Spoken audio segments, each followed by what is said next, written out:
Bonjour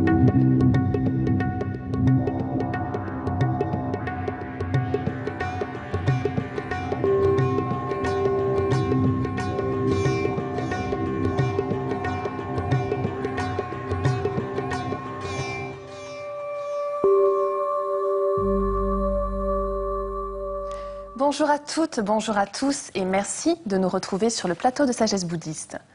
Les grands maîtres tibétains ont toujours eu une existence exceptionnelle, souvent inspirante pour tous ceux qui souhaitent que ces enseignements de la voie bouddhiste les aident à mieux vivre au quotidien. Fort de ce constat, nous avons donc décidé de consacrer 2 émissions à l'un d'entre eux, qui nous a quittés il y a tout juste 3 ans. Tarab Tulku, puisque c'est de lui dont il s'agit, appartient à la tradition Gelugpa. Ce lama tibétain, 11e incarnation dans la lignée des Tarab Tulku, était à la fois docteur en philosophie et en psychologie bouddhiste. Nous verrons plus en détail la semaine prochaine son enseignement, mais pour cette première émission, nous avons décidé de partir à la découverte de cette personnalité et de son parcours hors du commun. Lee Neuenberg, sa plus proche disciple, est aujourd'hui avec nous pour en parler.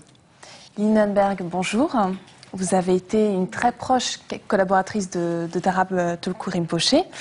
Vous avez aussi participé à l'élaboration du programme de développement personnel Unité dans la dualité, qui l'a rendu très célèbre. Et il vous a demandé à sa mort de continuer à diffuser cet enseignement en Inde et en Occident.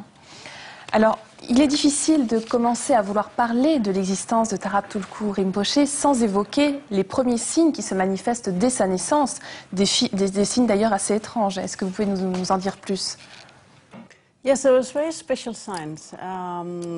Oui, c'était vraiment des signes très spéciaux. Tarab Rinpoche nous disait que lorsqu'il est né, c'était à l'est de Lhasa, dans une région très froide du Tibet. Et lorsqu'il est né, eh bien, les pommiers ont commencé à fleurir alors qu'on était en plein hiver. Et c'était un des premiers signes les plus évidents. Et puis également, l'eau est devenue blanche, telle que du lait, ce qui était aussi un signe très réputé. Et puis également, à cette période de l'année, en plein hiver, il n'y a que de la neige et curieusement, la pluie a commencé à tomber. Il y a eu des signes également d'arc-en-ciel. Donc, tels étaient les quelques signes qui ont accompagné sa naissance. Alors, sa mère, qui avait peur de perdre son enfant, puisqu'en fait, elle avait décelé chez lui quand même des signes déjà hors du commun. Il récitait des mantras, par exemple, lorsqu'il était bébé. Donc, elle lui mettait un foulard sur la bouche, d'après ce que j'ai pu lire. A décidé à un moment donné, en fait, de dissimuler tous ces signes pour le garder avec elle. Pourtant, les moines ont quand même reconnu en lui la réincarnation du Tarab Tulku. Comment est-ce que ça s'est passé? Comment est-ce qu'ils ont détecté que justement c'était cette réincarnation? Il faut que vous sachiez qu'au Tibet, ils ont développé une approche très particulière. Donc, dès qu'un Tulku meurt, eh bien, il recherche donc une personne particulière, spéciale, qui peut justement faire des divinations pour retrouver le prochain maître du monastère. Donc, dans le cas de Tarab Rinpoche, ils sont allés voir un maître qui faisait des divinations par le miroir et donc ils pouvaient voir sur le miroir quelque chose d'écrit. Et là, il y avait le nom de sa mère en même temps que le nom d'un rocher particulier qui était le rocher du tigre. Et ensuite, avec d'autres divinations, ils ont pu découvrir que cela se trouvait dans une région qui était proche de Lhasa, où il se trouvait un pont et qui était donc sur le côté ouest de Lhasa. Et donc c'est ainsi qu'ils sont arrivés dans la région où Tarab Rinpoche était né. Et puis ils ont commencé à demander aux alentours, aux voisins, aux habitants, est-ce qu'il n'y a pas des signes particuliers qui se sont manifestés dans cette région à telle période?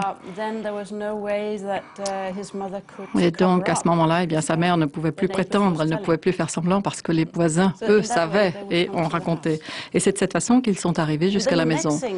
Et ensuite, la prochaine étape, c'est qu'ils vérifient. Donc, ils rendent visite à l'enfant. Ils voient comment l'enfant leur réagit à leur visite, et puis également son énergie, son attitude, son comportement. Et ensuite, ils s'en vont comme s'il n'y avait rien de spécial, et puis ils reviennent quelque temps plus tard, et ils font alors, ils procèdent à toutes sortes de tests traditionnels, comme par exemple, Tarab Rinpoche devait choisir des objets qui appartenaient appartenait au précédent Tara Rinpoche. Et de cette façon, ils ont décidé qu'il s'agissait bien de la nouvelle incarnation de Tara Rinpoche. Donc il a été intronisé ensuite à l'âge de 2 ans, ce qui est très jeune. Il est parti dans un monastère avec sa mère et sa sœur. D'ailleurs, c'était une période très belle de sa vie. Je crois qu'il en a gardé très longtemps un très très beau souvenir. Et se rendant compte de sa précocité, ses professeurs ont décidé de l'envoyer à Lhasa pour qu'il suive des études plus approfondies.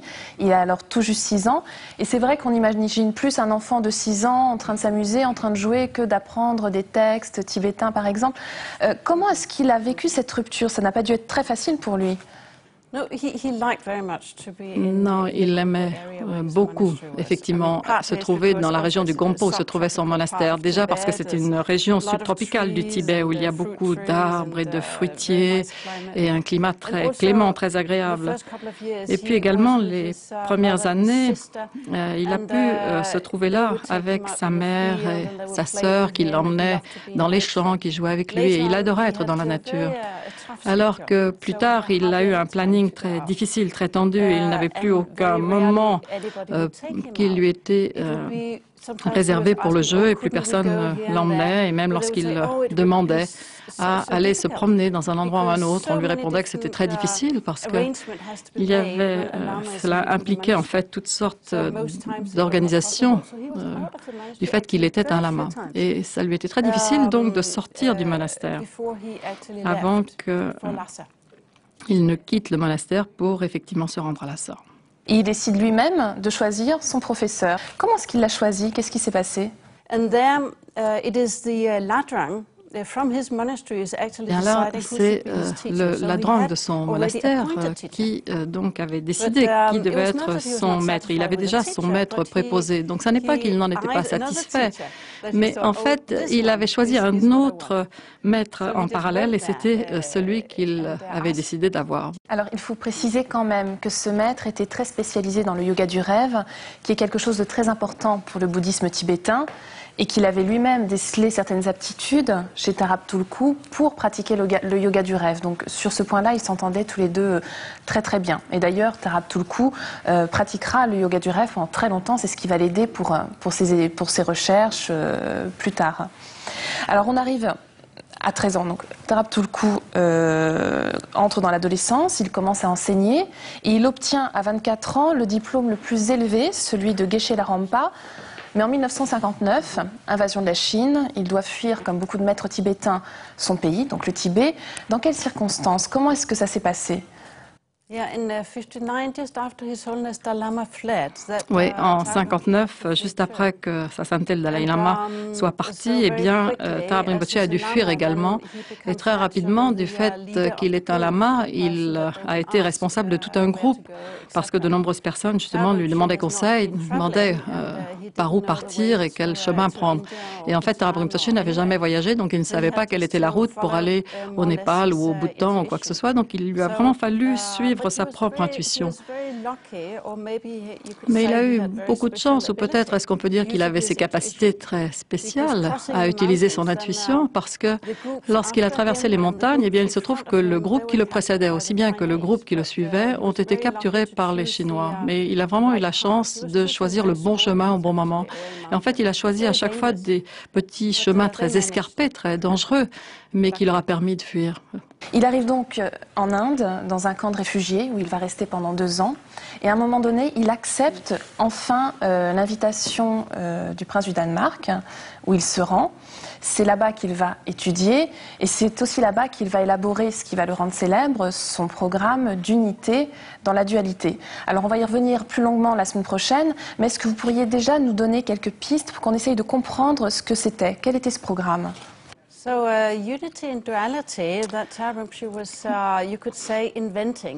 ce programme d'unité dans la dualité qu'il a inventé, on peut dire, mais en même temps il n'aimerait pas que je dise qu'il l'a inventé, parce que tout ce qu'il présente était déjà présent, était déjà là. C'est simplement un matériel qu'il a rendu explicite du fait qu'il a justement étudié la culture moderne.